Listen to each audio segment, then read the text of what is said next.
لا إله إلا الله محمد رسول الله لا إله إلا الله محمد رسول الله لا إله إلا الله محمد رسول الله لا إله إلا الله محمد رسول الله.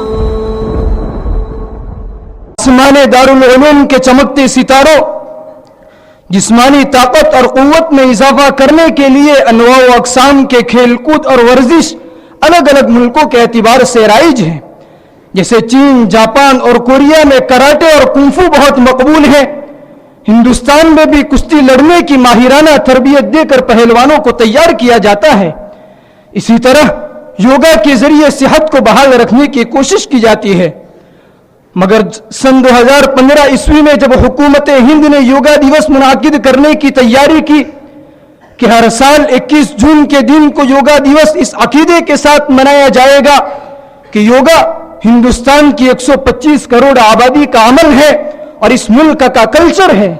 صرف یہی نہیں بلکہ اسکولوں میں بھی یوگا بطور نصاب شامل ہوگا اور ہر طالب علم کو یوگا کرنا ہوگا.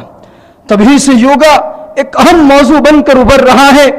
کچھ خاص مذہبی حلقوں میں یوگا کے متعلق مختلف باتیں سامنے آ رہی ہے. اسلامی معاشرے کے عصری تعلیم یافتہ اور اسلام پسند لوگوں کے مابین بھی یوگا موضوع بحث بنا ہوا ہے. کچھ نام نہاد مسلم رہنما اسے محض ایک ورزش قرار دیتے ہیں تو بعض عصری تعلیم یافتہ مسلمان یوگا میں استعمال ہونے والے کفریہ و شرکیہ کلمات کو مستثنی کر کے جواز کے قائل ہے. مگر اسلام پسند علماء اور دیندار طبقہ یوگا کو اسلام کے خلاف گردانتے ہیں اور ورزش کی حد تک بھی اس کے جواز کے قائل نہیں ہے. سامعین، آخر کیا وجہ ہے کہ محققین علماء یوگا کے عدم جواز کے قائل ہیں؟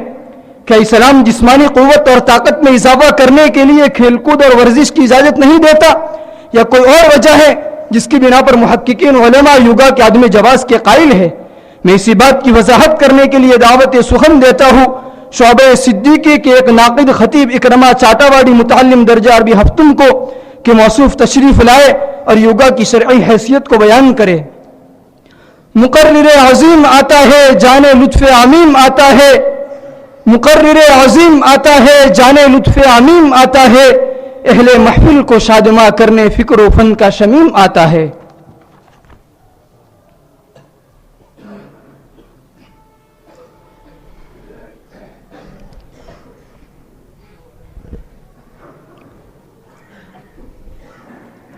الحمد لله الذي أنعم على العباد نعما عظيمة وآلاء جسيمة، أحمده سبحانه وتعالى وأشكره.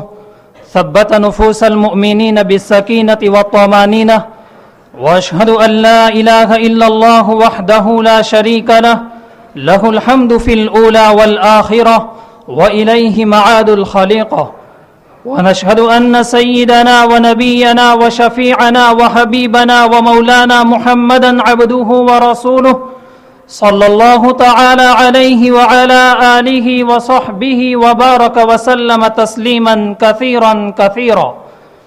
أما بعد، فأعوذ بالله من الشيطان الرجيم. بسم الله الرحمن الرحيم. يا أيها الذين آمنوا ادخلوا في السلم كافة ولا تتبعوا خطوات الشيطان إنه لكم عدو مبين. وقال النبي صلى الله عليه وسلم: المؤمن القوي خير وأحب إلى الله من المؤمن الضعيف، وفي كل خير احرص على ما ينفعك واستعن بالله ولا تعجز. صدق الله العلي العظيم وصدق رسوله النبي الكريم، ونحن على ذلك لمن الشاهدين والشاكرين والحمد لله رب العالمين. صدر محترم، مشفق و معزز محترم اساتذہ کرام، حضرات حکم اور گلشن خاموشی کے مہکتے پھولوں، جس موضوع کو لے کر آپ حضرات کے مابین حاضری ہوئی ہے وہ تو آپ کو پتہ چل چکا ہے. اس وسیع و عریض موضوع کو اس مختصر سے وقت میں سمیٹنا مشکل بلکہ ناممکن ہے، اس لیے قلیل وقت میں اس کے اہم پہلو پر روشنی ڈالنے کی مکمل کوشش کروں گا. اب میں بلا تطویل و تمہید کے آپ حضرات کو اصل بات کی طرف لے چلتا ہوں کہ آج سے 2 سال قبل